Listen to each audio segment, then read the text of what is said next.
My name's Dan Snow and I want to tell you about History Hit TV. It's like the Netflix for history. Hundreds of exclusive documentaries and interviews with the world's best historians. We've got an exclusive offer available to fans of Timeline.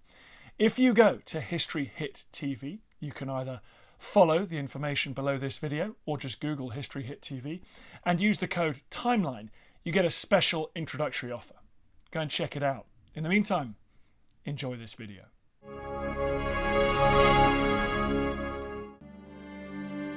My assumption was that when Reagan left, the Republican Party would spin out of control. What I didn't realize then, or at least what I think now, is that Reagan still runs the Republican Party. It's as if the man never died. For decades, we have piled deficit upon deficit, mortgaging our future and our children's future for the temporary convenience of the present. More than 30 years after his inauguration as the 40th President of the United States, Ronald Reagan's vision continues to shape the Republican Party. In this present crisis, government is not the solution to our problem. Government is the problem. He was a stalwart in the conservative movement. He was genial, he was likable, he was popular with the voters. A Washington outsider, often called the great communicator, Reagan spent more than 2 decades honing his rhetoric against the federal government and communism. We're at war with the most dangerous enemy that has ever faced mankind in his long climb from the swamp to the stars. And it's been said if we lose that war, and in so doing lose this way of freedom of ours, history will record with the greatest astonishment that those who had the most to lose did the least to prevent its happening. Well, I think it's time we ask... Ronald Reagan was both a Cold Warrior and a master diplomat. It's possible to be very, very tough-minded, to believe in peace through strength, as he put it, to believe in power, and to be a good diplomat. The choices were very obvious, either between big or small government, either between freedom and dictatorship, either between America or the Soviet Union. We will maintain sufficient strength to prevail if need be, knowing that if we do so, we have the best chance of never having to use that strength. When people name the figures who were transformative, that is to say, they did more than just occupy the office, but actually change the direction of the country in some ways, Ronald Reagan would be one of those. The fact that he was largely successful is allowed the folklore of Reagan to rise to very high proportions in the 21st century. He's seen like FDR as a president who was very polarizing in their time, but who has become beloved by the general public. His whole life had been a series of very improbable things, going from being a radio announcer to a movie star, going from being a movie star to governor of California, going from a failed presidential bid to becoming a very successful president. Was he a man of simple conviction? Was he a hypocrite who preached his faith in God but never went to church? Was he a man who preached tax cuts but then increased taxes? On the one hand, he came in talking about fiscal cutting the federal government. On the other hand, he had the largest federal deficits in history in a non-war period. During the 8 years Ronald Reagan occupied the White House, legislative battles were won and lost. Taxes went down and up. The Cold War neared the end. The War on Terror began. And today, issues battled and fought during the Reagan presidency continue to shape American politics and government. From a city on a hill to the wondrous generosity of the American people. Ronald Reagan imagined all that. He imagined a history of the United States, which wasn't true, and then he made it happen. It was astounding that he could do that.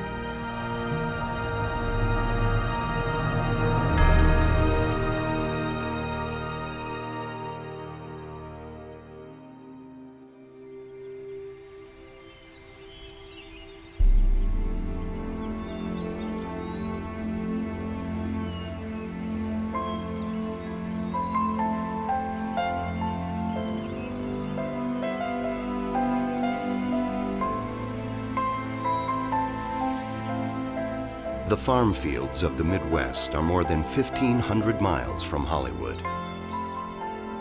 Yet to Ronald Reagan, the former actor and governor of California, the heartland was home.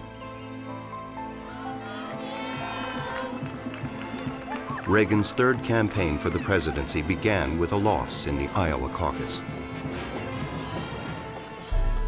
To win the nomination, he had to defeat Republican Senators Howard Baker and Bob Dole and George H.W. Bush, a former congressman and CIA director who criticized Reagan's economic policies throughout the primaries. Over the years, opponents in both parties had challenged his ideas and his intellect. The left refused to believe that Reagan was a heavyweight. And so Reagan had the advantage of always exceeding expectations. He acted president. I don't know whether he knew what he was talking about half of the time, but he was so convincing. Here was an actor, a former governor, but a former actor. Did he have the gravitas, people asked? Well, it turned out, surprisingly, he did have a lot of gravitas. And people began saying, well, maybe he can be president of the United States. By 1980, this was a seasoned presidential candidate, a seasoned politician who'd governed the most populous state and who had run against some of the most formidable Republican challengers in the nation. Ronald Reagan overtook his rivals and accepted the GOP nomination in July 1980. Thank you very much. His next task was to challenge the Democratic incumbent, President Jimmy Carter.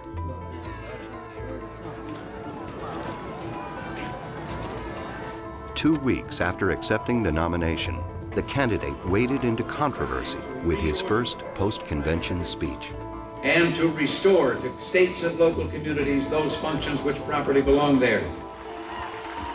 Chills ran up and down my spine when he went to Philadelphia, Mississippi. They could have gone to New Orleans. They could have come to Atlanta. They could have gone almost anywhere in America but Philadelphia, Mississippi, and Memphis. To many Americans, Philadelphia, Mississippi was a symbol of the civil rights movement and the brutal murder of 3 civil rights workers during the summer of 1964. But Reagan's speech endorsed his belief in states' rights, not civil rights. As a historian looking at it, I find it to be the low moment of Reagan's political career. It wasn't an ideal place for a conservative politician to begin his presidential campaign in 1980. There was some symbolism there that was offensive to many Americans. It was a clear message to the reactionaries and to the racists of America that they were going to be back in charge. While the speech alienated many African Americans and civil rights proponents, some believe it helped Reagan gain support from Southern conservatives in both parties. Presidential campaigns move quickly, and in his battle with incumbent President Jimmy Carter, Reagan returned to the themes that had propelled him through the primaries. The Carter record is a litany of despair, of broken promises, of sacred trusts abandoned and forgotten. Reagan's attacks on Carter focused on a faltering economy,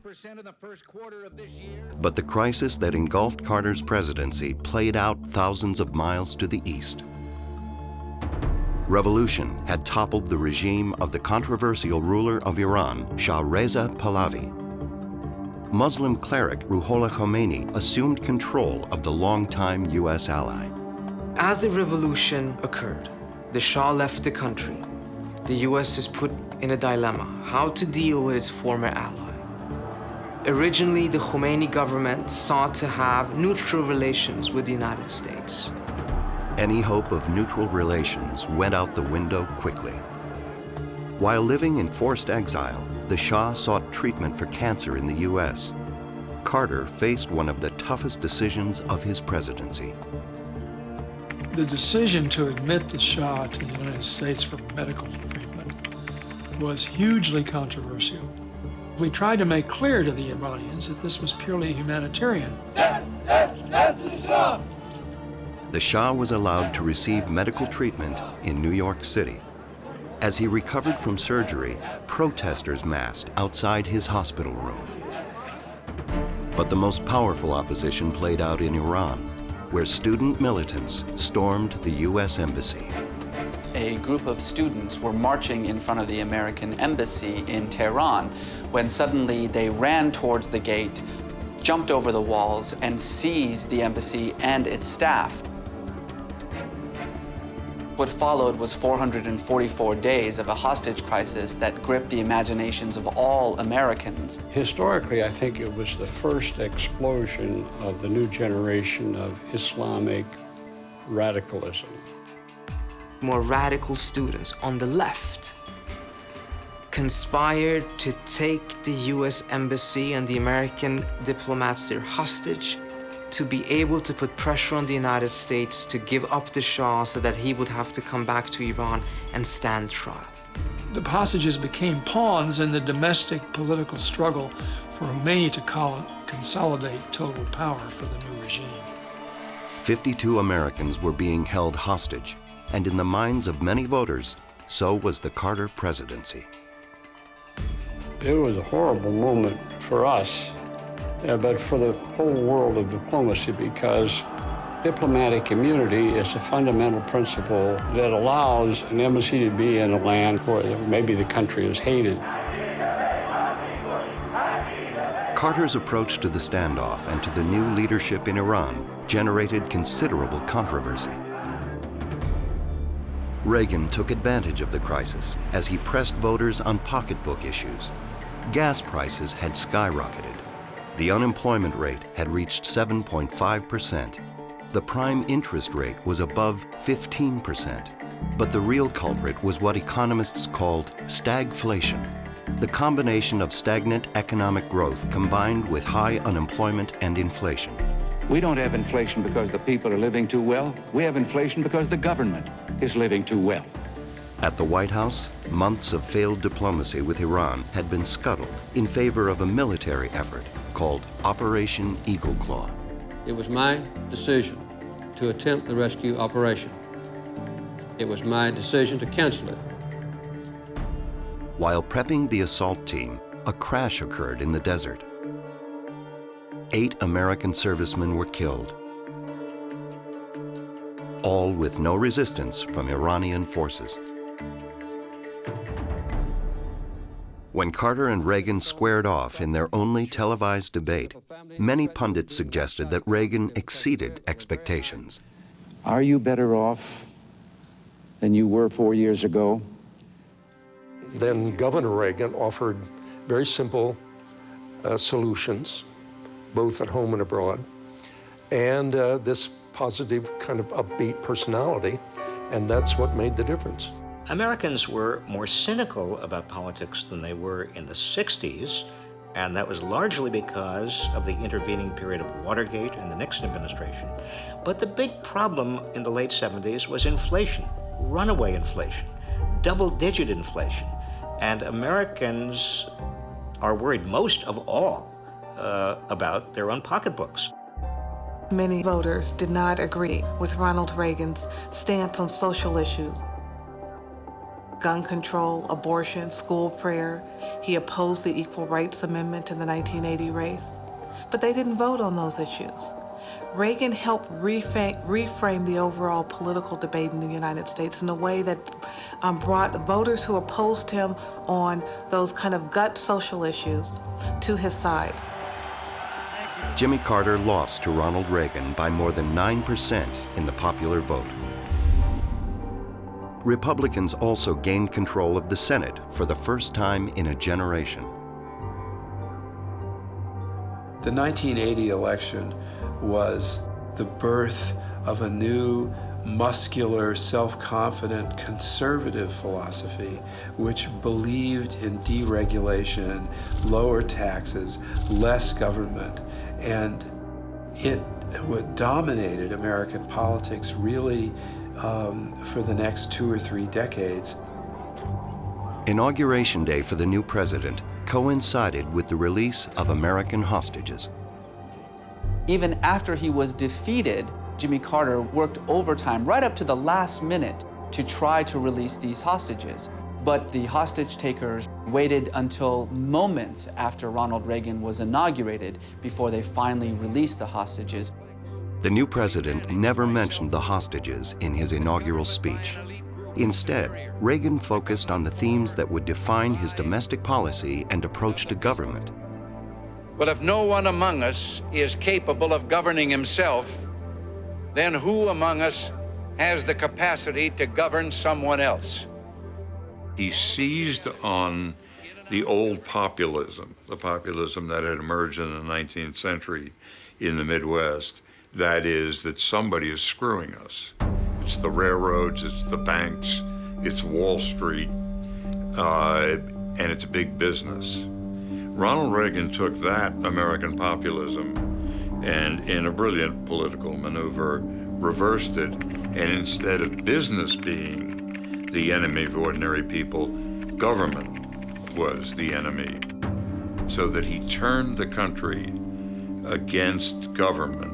Everything about the free enterprise system was good, and everything about government was bad. Of course, he didn't govern that way. He governed with a recognition that government had a role to play. But he mythologized the American free enterprise system. Faith in government was in question, but the failing economy was not. The challenges were real, and many Americans were hurting. A lot of people may have been unhappy, but they understood there was an inflation problem. They understood that restraining the money supply was a part of the cure, and I think President Reagan understood that. While the Federal Reserve battled inflation with high interest rates, President Reagan stuck to the core beliefs that had helped him achieve victory. Less than a month into office, he outlined his recovery plans to Congress, unveiling an approach that came to be called Reaganomics. I am proposing a comprehensive 4-point program. This plan is aimed at reducing the growth in government spending and taxing, reforming and eliminating regulations which are unnecessary and unproductive or counterproductive, and encouraging a consistent monetary policy aimed at maintaining the value of the currency. As Congress and the nation debated the merits of the president's plan, a young man from Texas changed the course of history.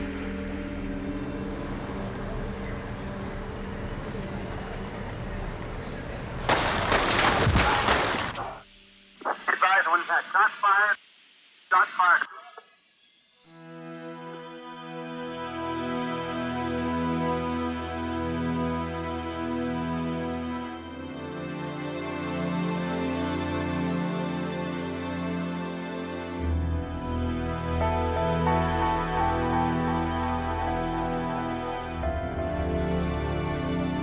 Just 2 months into office, President Reagan, Press Secretary James Brady, District of Columbia Officer Thomas Delahanty, and Secret Service agent Timothy McCarthy were shot by would-be assassin John Hinckley Jr. 4 people had been seriously wounded. Roger, we want to go to the emergency room of George Washington.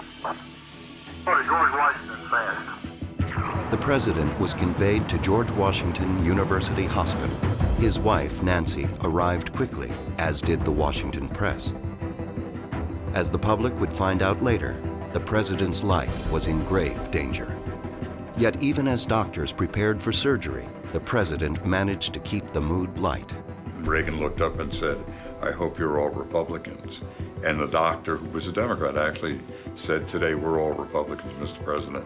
I mean, it was the story was right out of Hollywood. He was a hero in the movies, but now he's a real hero. He survived this attack. And he did it with a style and grace that was uniquely Reagan.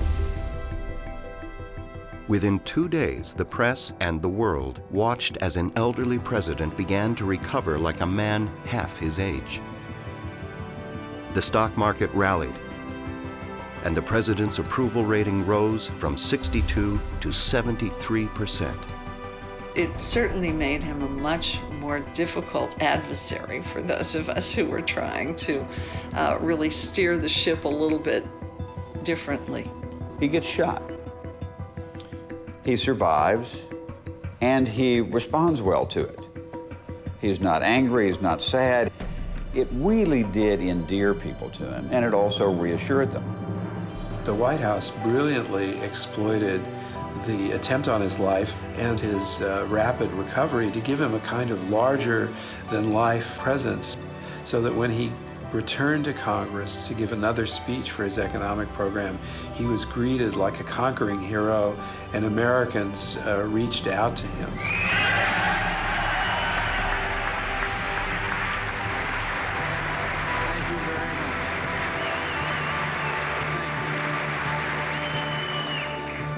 There are still almost 8 million unemployed.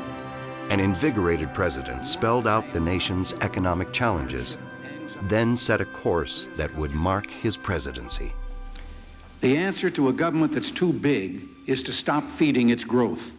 As his initiatives worked their way through Congress, Reagan made history when he followed up on a campaign promise to voters. It had been 191 years since our country formed, and no woman had served on the court. I pledge to appoint a woman who meets the very high standards that I demand of all court appointees. He was very much impressed with Sandra Day O'Connor. She had been a legislator, so she knew the policy world. She had also been an important rancher, so she knew business. And then, most important, she had been a very good judge on the appellate court in Arizona. I will send to the Senate the nomination of Judge Sandra Day O'Connor of Arizona for confirmation as an Associate Justice of the United States Supreme Court. It was not a position to which I aspired. I was a Republican. I was presently serving as a judge, and there weren't too many Republican women judges. There weren't too many women judges, period. We couldn't get the Equal Rights Amendment, we couldn't get equal pay, we couldn't get anything else, but maybe we'll get our nose under the tent. Sandra Day O'Connor and the president met for just 40 minutes prior to her nomination to the court.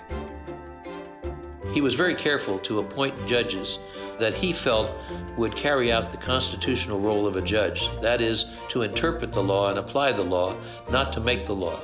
The president didn't ask me to make any promises about anything. The nomination was not without controversy.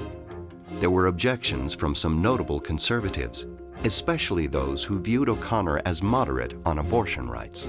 With this nomination, this administration has in effect said to the pro-family activists, goodbye. We don't need you, we don't want you, we don't care about you. The subject of abortion is a valid one, in my view, for legislative action, subject to any constitutional restraints or limitations. Still, Justice O'Connor's nomination passed the Senate on a unanimous vote. Where free unions and collective bargaining are forbidden, freedom is lost. During the presidential campaign, Reagan had declared his support for unions. He also had a history as a union member. I respect the right of workers in the private sector to strike. Indeed, as president of my own union, I led the first strike ever called by that union. But when the Professional Air Traffic Controllers Organization, known as PATCO, failed to agree to a new contract with the Federal Aviation Administration, union members decided to strike, and the president reacted. This morning at 7 a.m., the union representing those who man America's air traffic control facilities called a strike. Government cannot close down the assembly line. It has to provide without interruption the protective services which are government's reason for being. This issue is bigger than just the threats of the government. Is a much bigger issue to our people. We will not go back to work. The air traffic controllers had no right to strike. They were a public employee union. Not only did they have no right to strike, but a strike of air traffic controllers was very dangerous for the country. So they essentially dared Ronald Reagan to pull the plug on them and fire them. And what did Ronald Reagan do? He pulled the plug on them and he fired them. If they do not report for work within 48 hours, they have forfeited their jobs and will be terminated. End of statement. More than 11,000 union members soon found themselves unemployed. Many employers interpreted Ronald Reagan's firing of the air traffic controllers as a kind of public license, a kind of public legitimacy to go boldly, dramatically, and publicly after unions in a way that many employers have been reluctant to do before. It wasn't a notch in Reagan's belt in the sense that that's why he did it. But it was evidence that Reagan would take a position and would stick with it. And that was something that was very good for him as a politician. The president also stuck to his position on tax cuts.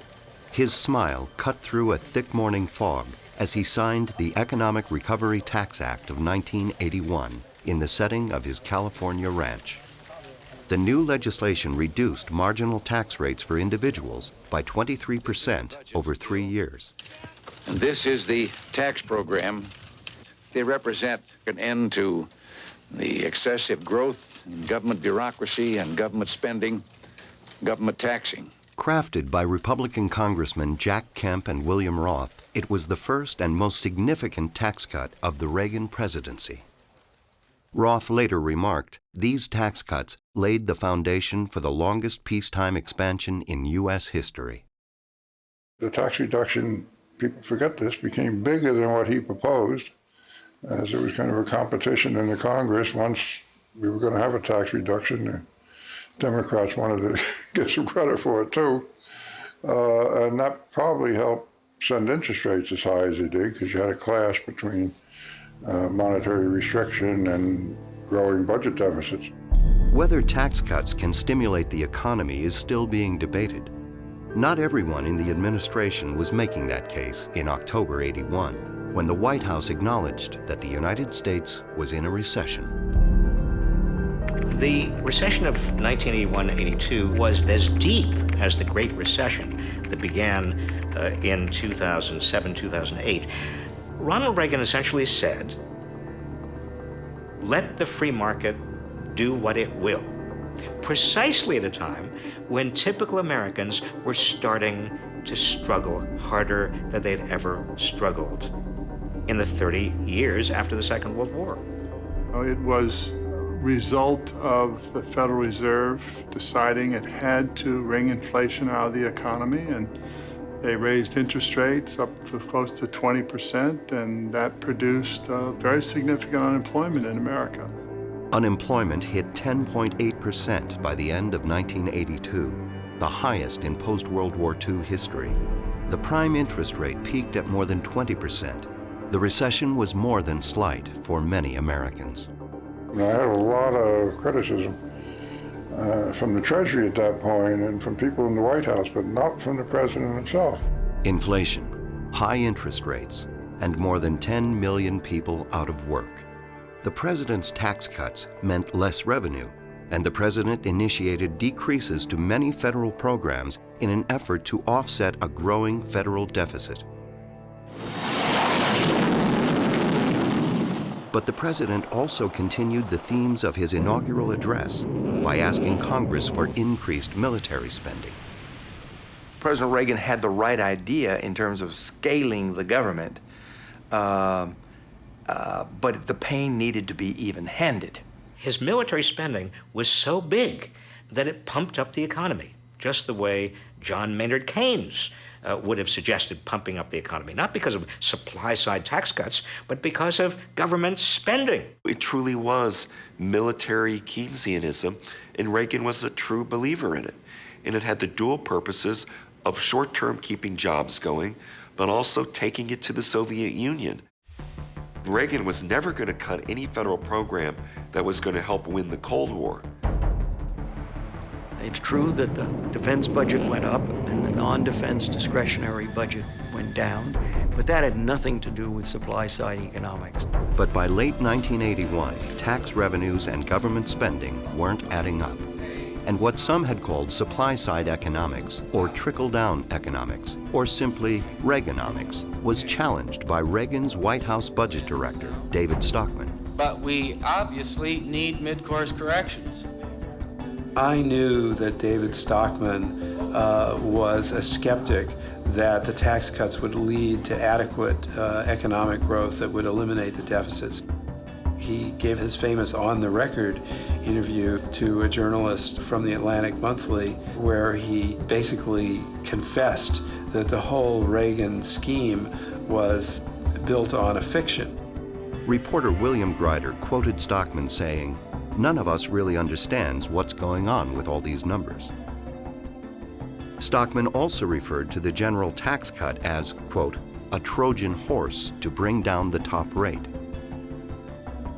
Still, not everyone took Stockman or his claims seriously.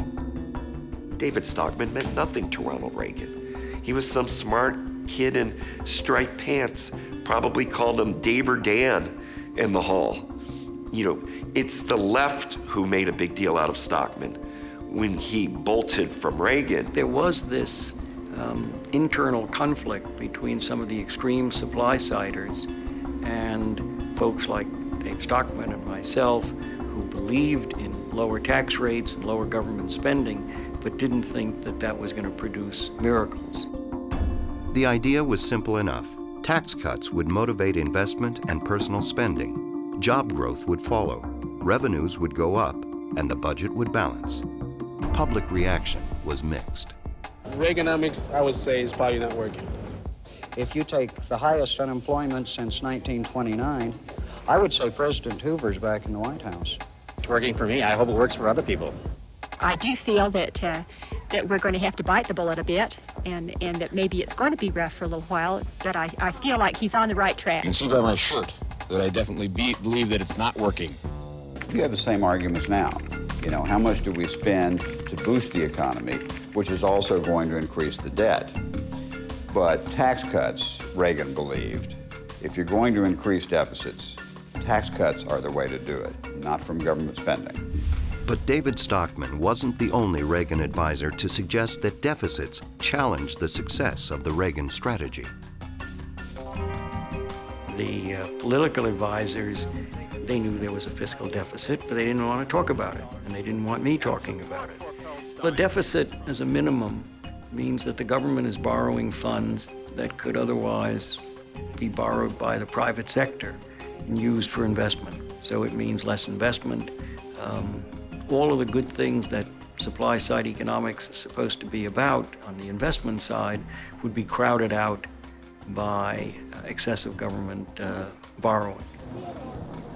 Unemployment continued to hover above 10%.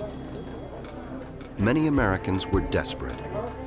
In Milwaukee, more than 15,000 people showed up to apply for just 200 job openings at a local manufacturing plant. The burden of cuts in social services and affordable housing often fell to cities, and some observed dramatic increases in homelessness. A great civilization, which America is, has to be judged not by its richest, but by its poorest. And in those regards, Reagan seemed callous to this concept of homelessness. Reagan's view is homelessness and welfare, the individual has to take some responsibility for that. The government can't just keep doling out money for people. And if you think that that's cruel, fair enough, but then you have to criticize Bill Clinton too, who simply adopted Reagan's philosophy on welfare. Statistics on homelessness are difficult to gather. During the 1980s, poverty rates hovered between 13 to 15%. As many as 500,000 people were living on America's streets by the late 1980s. There were a lot of people hurting during those days. They weren't on Wall Street. They were on Main Street and the side streets of American cities. And poor people, or people without a social safety net, were being hurt by this. During an ABC News interview, the president suggested that many people were homeless by choice.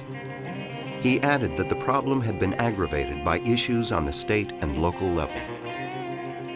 It kind of is blind to those problems that are not solvable by the market, like disabled people or older people or homeless people or children who need education and are marginalized, or people who live in our toughest urban areas and so forth.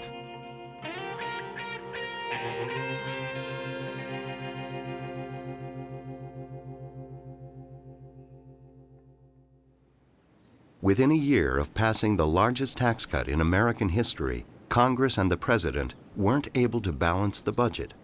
Shortly before the president signed a tax increase into law, he referred to it as an adjustment. To even have referred to this as a tax increase, I think was wrong, because it was an adjustment of the tax cut that was passed last year and which still continues on into the coming years. This thing about Ronald Reagan never raised taxes is ludicrous. He raised taxes when the country needed to have taxes increased. Human Events, a conservative publication admired by the president, called the, quote, adjustment the largest tax increase in history. He began raising taxes, though he never used those words. He called it revenue adjustment of the tax cut bill. What looked like a very affordable tax cut when it was first passed became clear when inflation came down was something we couldn't afford. By the midterm elections in November, average Americans weren't the only casualties of tough economic times. With President Reagan's approval rating nearing the low point of his presidency, Republicans lost 26 seats in the House of Representatives. Democrats also won 27 of 36 gubernatorial races. Despite the election results, the economy was beginning to show signs of recovery. With inflation under control, borrowing became easier.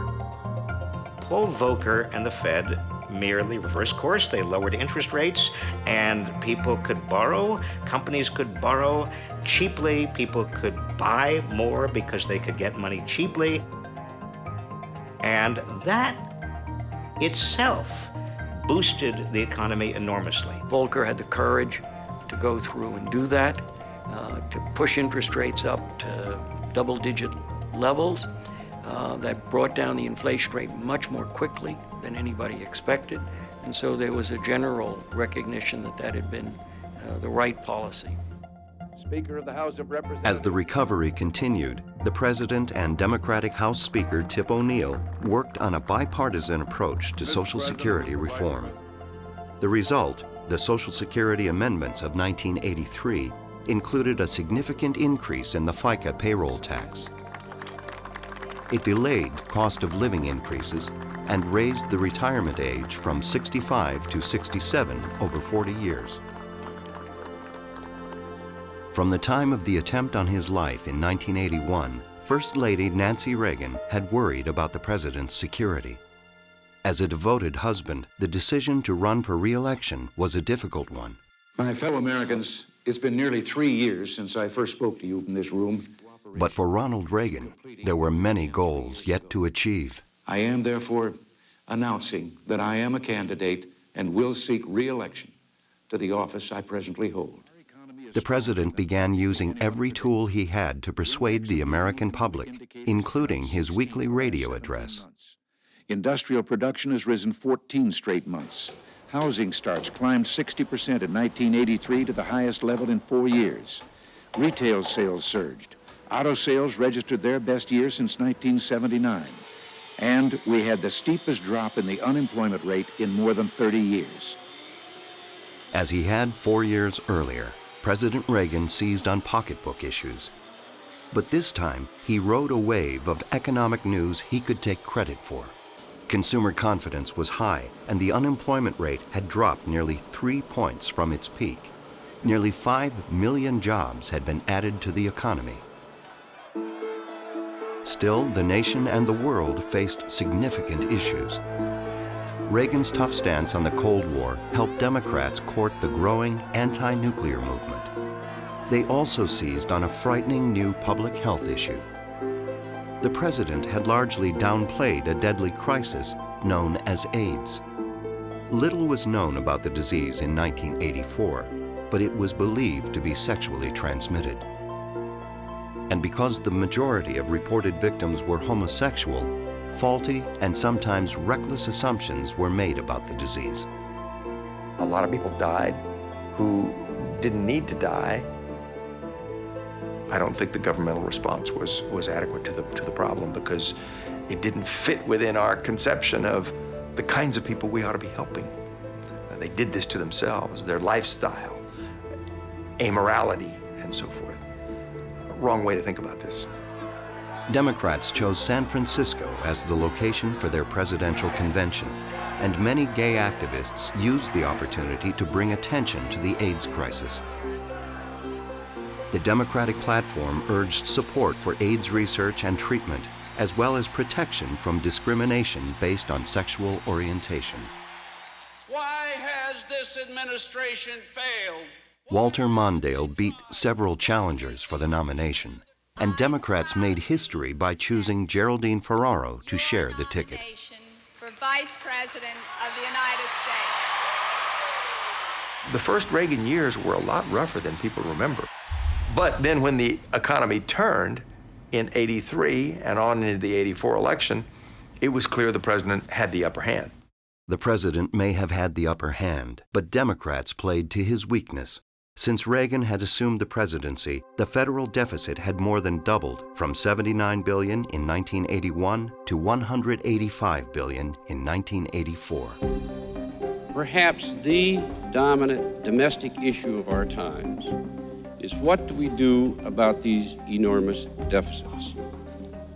Mondale was running against a popular president by this point with no great mistakes under his watch, and with the economy rebounding.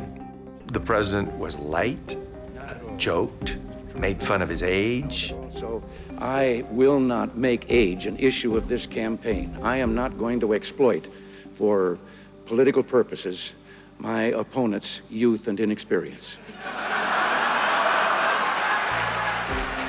People expected Mondale, a very experienced political leader, meticulous in preparation, to handily win the debates.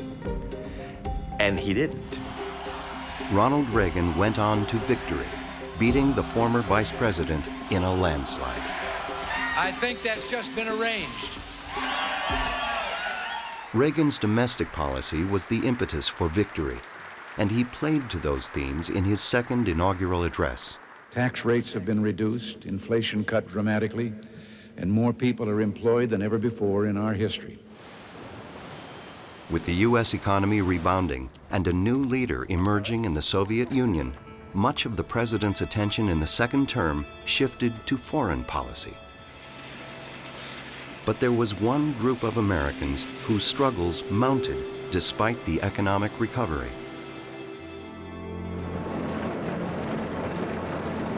This country is nothing without the farmer. And those who work the land have the right to know that there's a future in farming.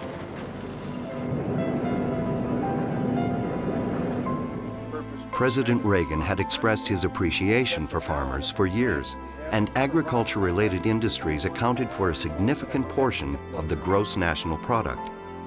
But family farmers were facing challenges not seen in a generation, and some viewed the president's messages as mixed.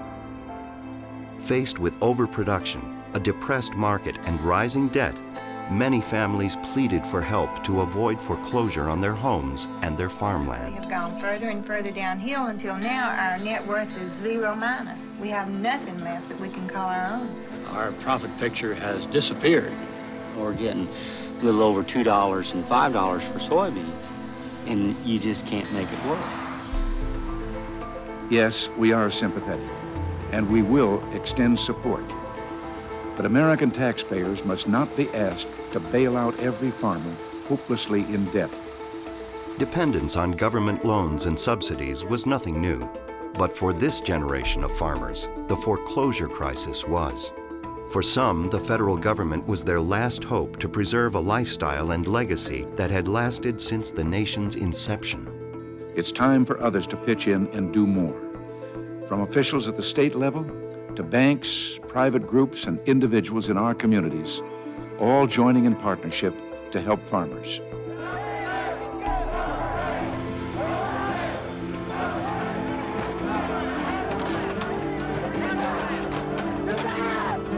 Some farmers organized, some fought back. Their protests were heard in Congress and at the White House.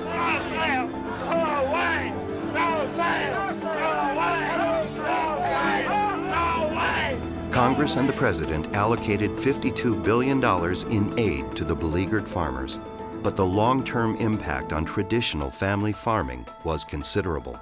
An estimated 200,000 to 300,000 farm businesses failed between 1980 and 1988. Facing a democratically controlled House, President Reagan embarked on what many consider his greatest bipartisan achievement. The thing that we did that was most significant, where we were partners, was the 1986 Tax Reform Act that lowered tax rates from 50% to 28% for ordinary income and raised them for capital gains from 20 to 28%. The Tax Reform Act brought Democrats and Republicans together. Flatter rates will mean more reward for that extra effort, and vanishing loopholes and a minimum tax will mean that everybody and every corporation paid their fair share. Tax reform didn't necessarily mean more revenue to pay for increased federal deficits, but it did eliminate loopholes, broaden the tax base, and enhance a sense of fairness. I feel like we've just played the World Series of tax reform, and the American people won.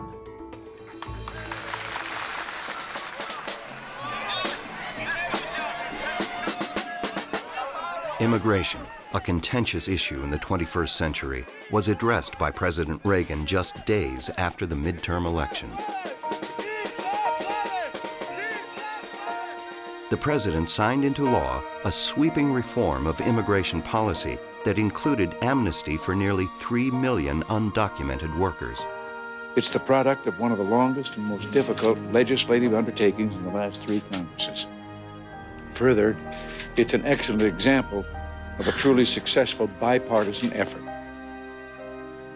I never hear President Reagan's name mentioned in the context of the present immigration debate, in part because I think the right doesn't want to acknowledge that he stood for the last amnesty. It sort of would fuzz the message of President Reagan as the conservative, and the left doesn't want to acknowledge his role because it would confuse things because they're so used to demonizing his policies.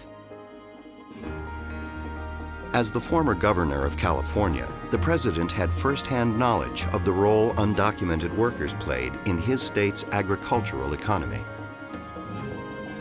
He's taking his cues from corporate America. And most business people in the 1980s said we would collapse without the cheap Mexican labor. Reagan was forward-looking, I think, in terms of legislation, in terms of what he did, because he understood how important immigrants are. The president recognized that it was in the American interest to have workers here at a time the economy needed them. And he was not driven by any, kind of cultural or anti-Latino vitriol of the kind that we see too often today. I don't want to make it seem like Reagan's a great champion of Mexican workers' rights. Nevertheless, there was a compassion that he had to people that wanted to come to America for a better way of life. A better way of life. During his inaugural address nearly 8 years earlier, President Reagan had laid out plans for a renewed America. It is time for us to realize that we're too great a nation to limit ourselves to small dreams. Many would agree that he represented hope and that he helped to lift the nation out of the crisis of confidence described by his predecessor, Jimmy Carter. I think his principal achievement, in a sense, was to change the mood of the country, coming into office at a time when people were feeling very sour about things, very uncertain. Whether you agreed with his policies or not,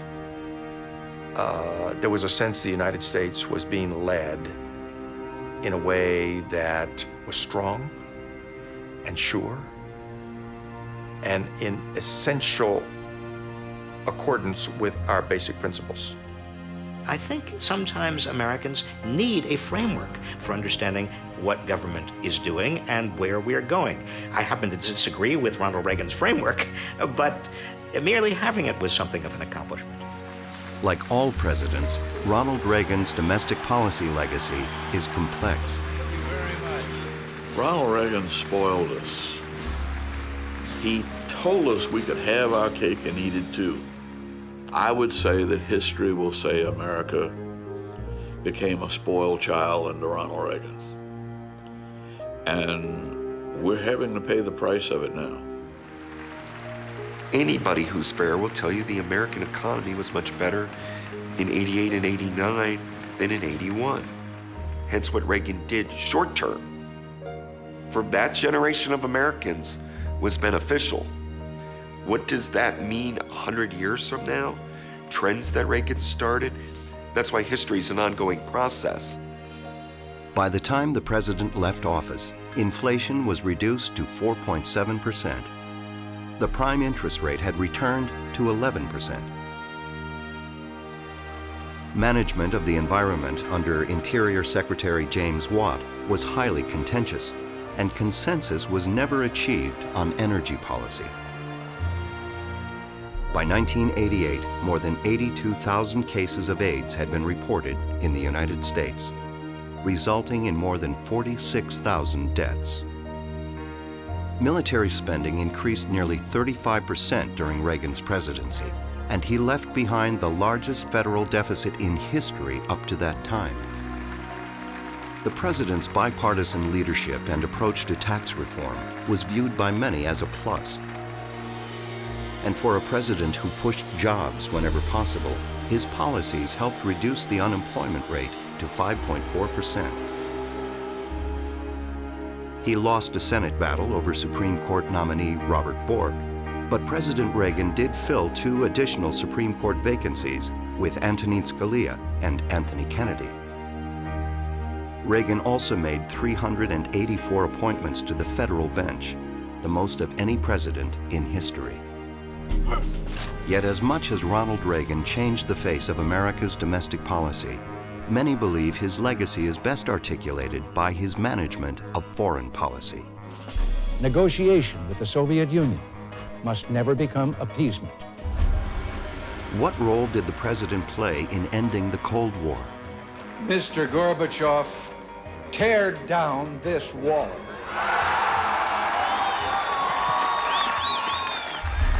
How was the Reagan administration impacted by policies in Central America and the Iran-Contra affair?